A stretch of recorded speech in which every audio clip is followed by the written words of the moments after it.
What happens when Conor McGregor decides that being a UFC megastar isn't enough and sets his sights on the presidency of Ireland? Add in Elon Musk jumping into the mix, Jon Jones shutting down retirement rumors, Hamzat Chimaev plotting an impossible three-belt legacy, and UFC Paris shaking up entire divisions, and you've got one of the wildest weeks in MMA. This isn't just another fight recap. This is the kind of week where storylines blur between sports, politics, and pure spectacle. By the end of this video, you'll know which fighters are writing history and which ones are just chasing headline. So buckle in, fight fans. Because if you thought MMA was unpredictable inside the Octagon, wait until you hear what went down outside of it. Conor McGregor has never played it safe. Whether it was trash-talking Jose Aldo into the biggest featherweight title fight ever, boxing Floyd Mayweather for hundreds of millions, or building a whiskey empire that sold for nearly $1 billion, he's always chosen spectacle. And now, he wants to be president of Ireland. That's right, McGregor went from cage fighter to political candidate. He officially declared his run for the presidency. And while some fans laughed it off as another PR stunt, he's taking steps to make it real. But here's the problem. Irish election laws aren't exactly built for celebrities. To get on the ballot, Conor needs either 20 signatures from parliament members or nominations from 4 different local councils. As of now, he has none. A recent poll showed that out of 34 politicians, exactly 0 said they'd back him. So, what does McGregor do? He goes full showbiz. Instead of chasing signatures, he FaceTimes Elon Musk. He even posted a screenshot of their private call with the caption, "This is Superman level, folks." Musk responded on X, writing, "No one will fight harder for the people of Ireland than Conor McGregor." Sounds dramatic, right? But Musk isn't Irish. He can't vote. He has no say in Irish politics. Still, it created headlines everywhere, from MMA sites to mainstream news. That's the McGregor effect. When politics stalls, he makes it entertainment. McGregor's campaign video doubled down on the theatrics. He filmed outside Ireland's government buildings, ripping into current leadership and hammering home his anti-immigration stance. He urged fans to lobby local officials to help him get nominated. But here's the kicker. Even if McGregor somehow gets elected, the Irish presidency is mostly ceremonial. The president doesn't make laws or control policy. It's a symbolic role. Which begs the question, does Conor even care about running the country? Or does he just want the ultimate spotlight? For a man who built his empire on being loud, brash, and unforgettable, maybe the presidency is just the next chapter in the McGregor show. But while Conor was chasing politics, another fighter was chasing gold in Paris. In Paris, Nassourdine Imavov walked into the Octagon with the weight of a nation behind him. French MMA is still young. Remember, the sport was banned in France until 2020, so every major win on French soil feels historic.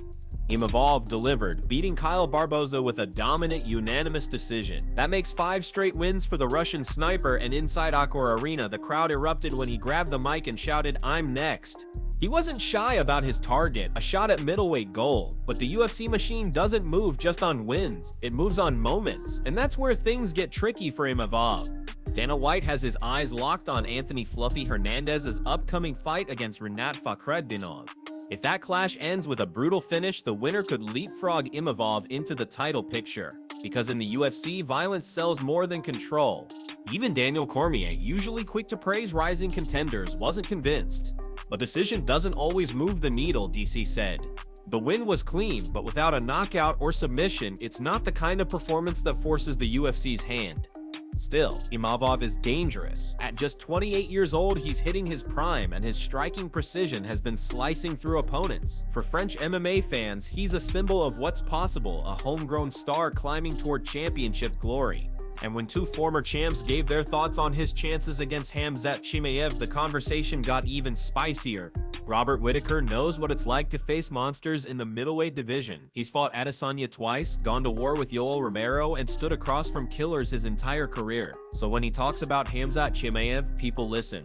Whittaker didn't sugarcoat it. "I don't know how anyone beats Hamzat right now. For him, Chimaev's wrestling is a different level, relentless, suffocating, impossible to escape. The only way in his eyes is to have world-class jiu-jitsu, like Gilbert Burns, who gave Hamzat his toughest fight yet." Israel Adesanya echoed the respect, but with his own twist. Adesanya believes the key is takedown defense. If Imavov can stuff Hamzat's relentless shots, he can force a striking battle. And in striking, Adesanya thinks Imavov has tools. But there's a problem. Hamzat doesn't just shoot once. He chains attempts together until you crumble. Both men painted the same picture. Hamzat isn't just a contender, he's a storm, and unless someone can weather it, the middleweight division belongs to him. And Hamzat himself just revealed that middleweight gold is only the beginning. Hamzat Chimaev isn't aiming to be just another champion. According to his coach, Alan Do Nascimento, Hamzat's goal is nothing less than history, to become the first fighter ever to hold 3 UFC belts: welterweight, middleweight, and light heavyweight. Think about that for a second. Conor McGregor made history as the first double champ. Henry Cejudo followed, Amanda Nunes, Daniel Cormier. But 3 belts? That's uncharted territory. The challenges are massive. Welterweight is filled with killers like Shavkat Rakhmonov. Middleweight has monsters like Dricus du Plessis.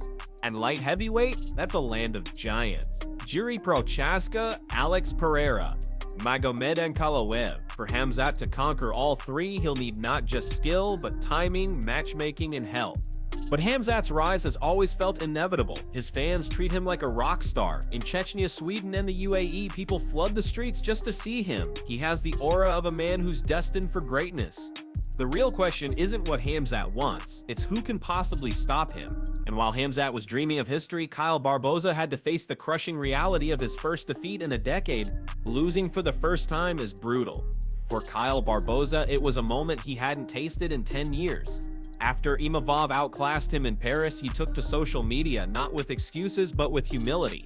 He was the better man tonight, Barboza wrote. He thanked fans, admitted the loss stung, and promised he'd be back stronger. That's the kind of message fans respect because it shows maturity in a sport built on egos.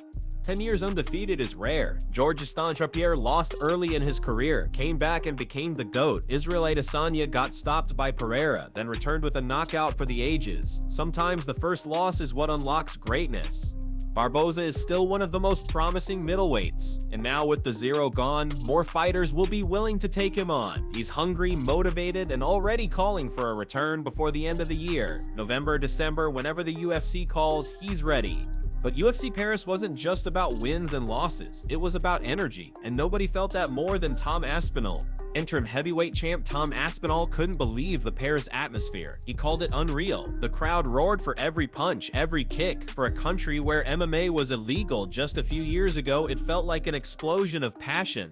But Paris also delivered heartbreak. Footage captured Gene Silva's emotional reaction to his friend Mauricio Ruffi's crushing loss. Ruffi had carried huge expectations into the fight. He was supposed to be one of Brazil's next big stars. Instead, he crumbled under the lights.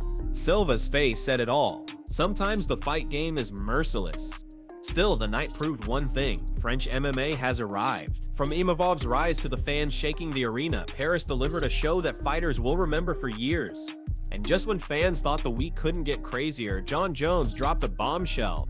Jon Jones is the most polarizing figure in MMA history. To some, he's the GOAT, a man who beat legends like Cormier, Gustafsson, and Rua. To others, he's the wasted talent who derailed his own career with suspensions, controversies, and self-sabotage. So when Jones showed up at the MTV VMAs and declared, "I'm not retired," it sent shockwaves through the sport.